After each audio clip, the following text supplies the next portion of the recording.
Hello, everyone. For those who don't know me, I'm Kat. I'm a wife, a homeschool mom, and an avid reader. For everyone else, welcome back. I want to start this video by saying Happy Father's Day to all the dads out there. Truthfully, I almost forgot. Um, and this is kind of last minute. The week partially got away from me, and partially I sat down yesterday driving my daughter to the barn and went, tomorrow's Father's Day. So, um, and I think some of that has to do with just the way that our culture does differently on the two holidays. Um, our church does really great to celebrate the moms. They do this huge mother-daughter mother-daughter tea and activities for all of that. And then the guys get, I think, a father-child um, baseball game, but that doesn't happen until next week. So it's kind of one of those that I almost missed this. But um, that's life. And today, for Father's Day, has been spent doing chores around the house, honestly. My daughter mowed the grass so that my husband could we eat. So for him, that was a great Father's Day gift. I, on the other hand, vacuumed the pool and took the car to the car wash, cleaned out the lizard cage, gave the dog a bath, all that fun, stuff that had to get done as well. But just helped everyone in the family. Just like I use mother and mom to differentiate between the two women who raised me, I do similar with the two males that have had a hand in raising me. But unlike with mother and mom, or mama, that are both said with love and respect, father and daddy have two very, very different feelings attached for me. My birth father was a truck driver, and my mother's water broke when she was pregnant with me a month before my due date. And so I was born and he wasn't there because he was on the road at the time. And even looking back, I don't have fond memories of my father. Some of this is because of the choices that he made and that have caused me to repress things. And some is just due to being a kid. We forget certain things, and in this case, it was a lot harder for me. Or it's a lot harder for me to find anything good. Unlike mother, I think back on her and I see so much good. But on my father, I don't. Um,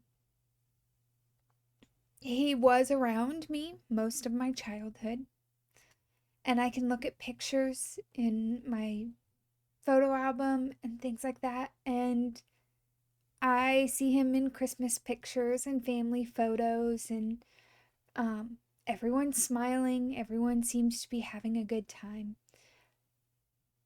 And as far as pictures with my parents in them, my birth parents in them, I have more with my father in it than with mother. And I think that's more because she was the one holding the camera. Um, so, that's someone has to take the picture, and when it's just the family, mom tends to be the one. When I was around 6 or 7, this was when we lived in an apartment that was near the juvenile detention center.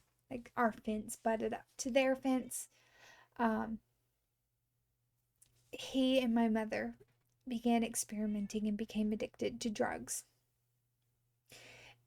And I, in a typical 6 or 7 year old fashion, not thinking beyond that exact moment, had changed my outfits 3 times that day. Um, as an adult now, I can look back and I can see that the frustration that he showed coming from that was because he was on drugs at the time and didn't have the same control as if he would have been sober. And I also know that grocery or going to the laundromat is expensive. And so for me to change my outfit 3 times in a day was wasteful. And there's a way you can teach that to a young child, but the way I was taught that was damaging for me. Um, my father took a belt, and when he held the belt, he held it more in the middle. And so I would get hit with the looped over part and the buckle and the tail of the belt. And some of this could have been that he just wasn't thinking it through due to the drugs. But um, through this, he ended up spanking me so hard. I had welts on the backs of my legs and on my behind because of he spanked me in that anger, that frustration at that moment. Um, but come that Monday when I went to school, I couldn't sit in my chair um, at school. I would hold the chair, so I was hovering over it, or I was sitting in ways that were trying to protect myself from more pain at that moment. Um, and the teacher, explored what was going on with me, because instead of sitting like I normally do and doing all the stuff I normally did, I was fidgety. I wasn't wanting to sit. I wasn't wanting to play. Um, and so she finds out what's going on, and as a teacher would in a case like this, reports it. And later that week, that night, my timeline is not very good, being that I was 6 or 7. Um, the police come, he and my mother are arrested, and eventually are sentenced to um, jail for child abuse, um, child neglect, and drug use. And the 3 of us kids were put in foster homes. When my father did get out of jail, due to his charges, he was not allowed to live with us. And he couldn't see us unless we were supervised um, by the court appointed counselor. And my father was really, really good at talking the talk, even if he wasn't walking the walk, and could answer all the questions that were asked in the way that the person was wanting to hear, the counselor needed to hear. And toward the end of his parole time, my mother and siblings and I moved to Oregon. And about a year later, he moved back in with us. And life seemed fine. Um, we had food, we had clean clothes, we had a clean environment, um, we had extras, we had soda in the house. Um, and so it was kind of one of those that we had extras that we didn't have before. And so everything seemed great. Um, we had, we asked for bikes for our birthdays. We got bikes. We asked for computer for the family. We got a computer for the family for Christmas. So on the outside, looking in, our lives looked great. And even we felt that things were really good for a while. And then the first Christmas break we had together as a family came. This would have been about seventh grade for me. Um, and my mother worked in the daytimes. She would leave the house around 8, 7:30 or 8 to drive to the next town over for her job. Um, where she was worked in a property management as a secretary, and she would have to leave. And my father, he worked at Walmart and was moving into doing his own maintenance company. So when you need paint, when you need little things fixed, he was doing that, or working into starting a company for that. So he was home during the day, and then he would go out to work around the time that mother would um, get off work to come home. And so we were only ever on our own at this point, maybe an hour if traffic was really bad. Um, and so, and once you've kind of dealt with um, DSS and social services, it's one that, especially depending on why DSS got involved, you kind of shelter your family from dealing with that again. And that's what happened here. My mother worked really hard during the day. My father would work in the evenings so that, um, we weren't left alone longer than, long enough that anything serious was likely to happen, so that things wouldn't end up back with us in foster care. Um, but because of that, my father used that time between the time that he would, or my mother would get up and go to work, and the time that my siblings would get up. He used that time to sexually groom and sexually assault me. Um, there were things going on behind closed doors that most people didn't. Um, and that happened during Christmas break. And then when school started, it stopped. And I thought it was a one off thing that he did. His reasoning behind it was he was training me to be a good wife. Um, but around spring break, he took me to one of the properties that he was painting. It was empty, an empty house, and he had touch ups to do and things like that. And he told me that he felt it was his job to sexually train young ladies for marriage. And as a 12-year-old, he was letting me make the decision on if he would sexually train me for marriage or not.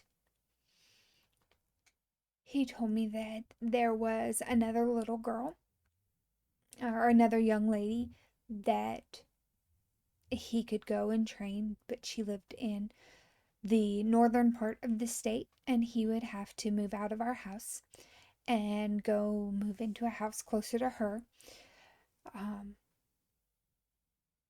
if I decided that I didn't want him to train me. And as a 12-year-old and a people pleaser, I looked at that and could only think of how my mother and my siblings and I missed out on things when he wasn't there. We didn't have as much money. We um we'd have to move out of this bigger house we were living in, probably have to go to a small apartment. Um my mom or my mother um probably would, in my mind, would have become depressed again as she was when they were doing a long distance um, relationship due to him having to stay in California while we were in Oregon. So all of this is just weighing on me um, and being left on my shoulders of I can say no, but I'm going to break up my family. And so I agreed to do his training so that I could keep my family together. And for the next 2 years, my father would sexually abuse me during breaks. But when school was in, um, I really threw myself 110% into my schoolwork because I found that if I was doing schoolwork and mother wasn't home, if I was doing my homework, he wouldn't bother me. Um, Again, this didn't work for summer breaks or for Christmas breaks or for spring break when there wasn't school. Um, but I mitigated where I could. Um, in 8th grade, my father brought home a squirt gun and was playing with my siblings. You know, they'd walk in the room and he'd squirt them. And they'd giggle and run out and like kids are going to do. Um, and it looked like fun, and I wanted to join in. My father insisted that I could only play if I was wearing my white shirt without a bra on. And by this point, you know, it's 8th grade. I had done sex ed with school. I had learned some things from church of, you know, as Christian females, we're not to do things that would be a stumbling block for men. We need to stay modest and covered. So I knew, though, that white shirts, when they get wet, become see through. And I didn't want to play like that. Um, so my father kept playing with my siblings and wouldn't let me play in or join in. When I went to school the following Monday, I would bike to a friend's house in the morning, and then we would walk from her house to the school, walk home after school, or walk to her house after school. I'd hang out for about an hour, and then I would go ride my bike home. Um, and during this time, I was complaining to my friend of how unfair it was that he wouldn't let me play unless I played by his rules, as it were. Her mom was in the room and overhears this, and as a mom, I could see now that it raised flags for her. And instead of her ignoring those flags, she encouraged me that if something else like this happened, or if something was going on and I ever wanted to talk, that she would listen. Eventually, I did tell her what was happening at home, and the police became involved, and my father was arrested and separated from us. And during this time that he was not allowed to be with us, he made threats to my mother. He made threats to me. Um, And for me, the threats he made were things like if I didn't go to the police and change my story, um, then he was going to send me away to a boarding school. Eventually, I would become beat down by this, and I would go to the police and tell them that I lied. And a grand jury is called for this because of everything going on, and they decided that there was enough evidence that this could go to um, court as a trial. There was enough evidence in this case to continue. Um, and shortly after this, if you watch my Mother's Day video, you know that he kidnapped us. Um, and then was eventually arrested in Little Rock, Arkansas. And he was sent back to Oregon to await trial. And then when he pled guilty, um, he was he would serve time there in Oregon. Because of the ugly examples that I saw in him or received from him growing up, and then even in my own experiences with dating, and what I was told in health class and even in Christian um, books of, you know, as women, we need to stay covered. It's our job to protect our brothers from lusting, um, because every man's gonna lust. You know, those types of messages that I received. Um, I thought that all men would act as my father did. And so while part of me really desired to one day have children, I didn't think that it would happen. I couldn't let my walls down enough to trust any male with the child. Um, and so there was, kind of where I was at. I was not in a good place when my mother passed away and I moved to South Carolina.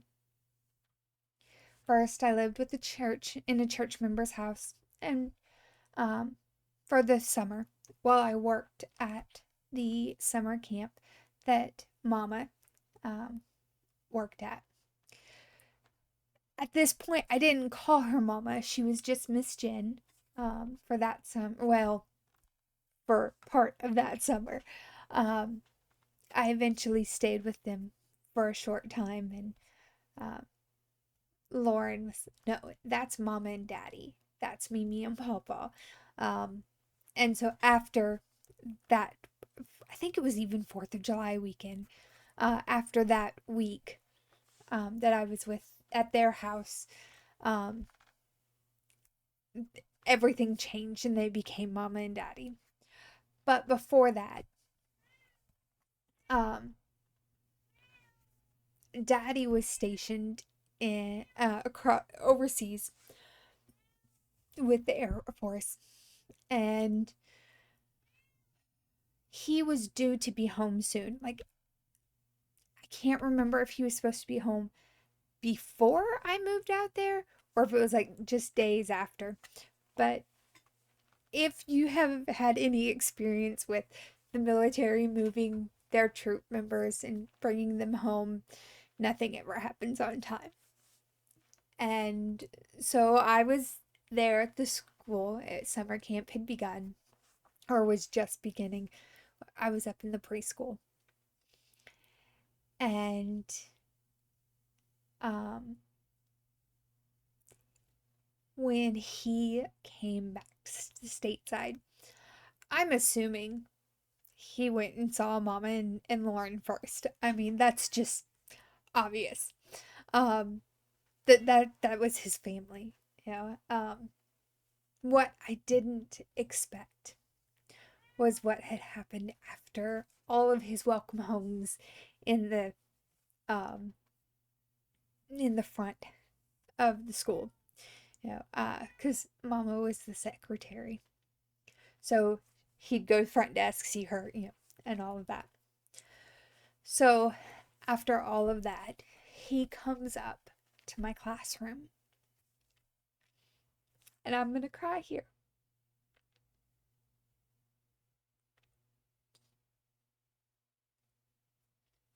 He comes up, never having met me.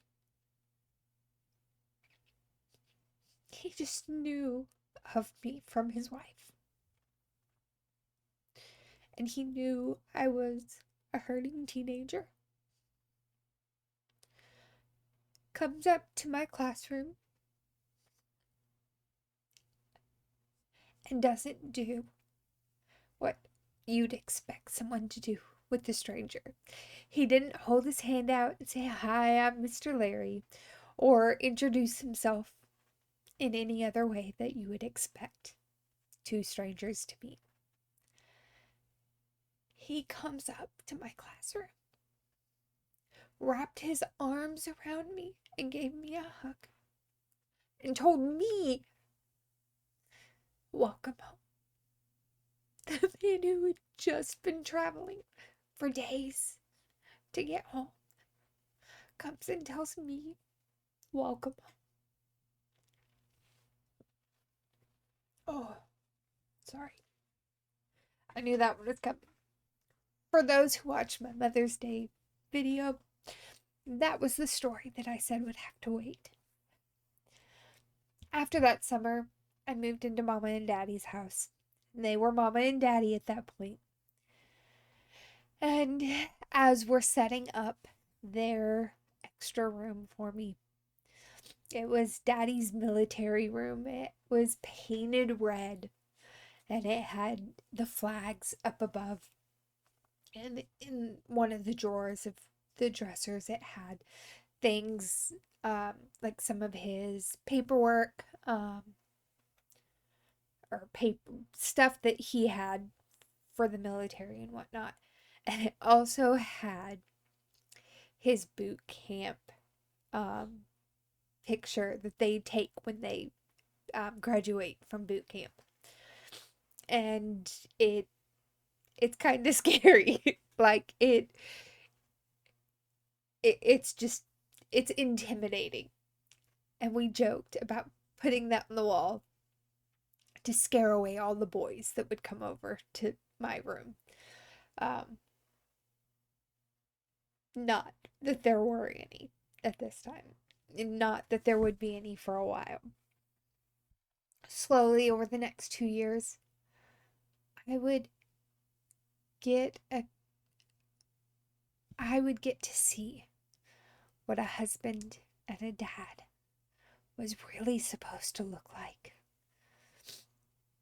The first time that I think I really disappointed Daddy, it was a Sunday morning, and right after the service, he pulled me aside and asked to see my bulletin. One of the girls and I were passing notes back and forth, and we were at the front of the church, so like the rest of the church saw what was going on. But he pulled me aside to look at what was more important than the sermon. My heart broke because I could see that I disappointed my daddy. And for one of the first times that I could remember, I was taught a lesson by a man that didn't require abuse or manipulation.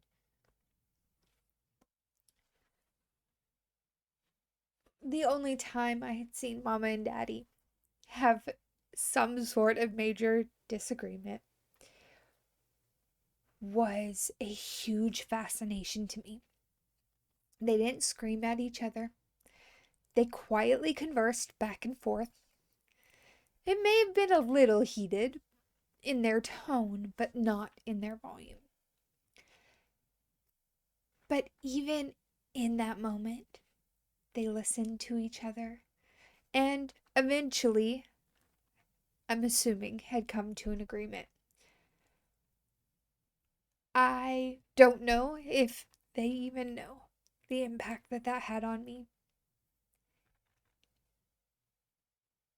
But they did have to tell me to go away and stop gawking.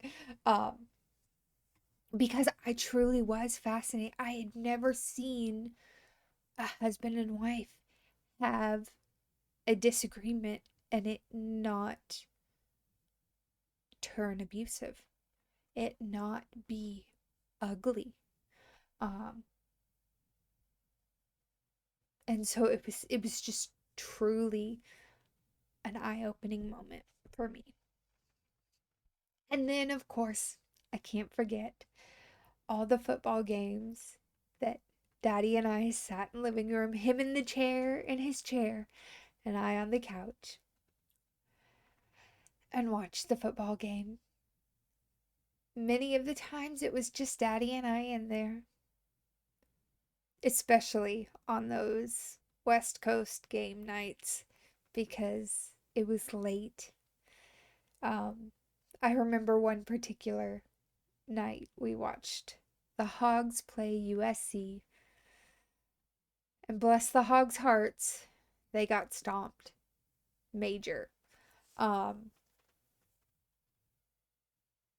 and at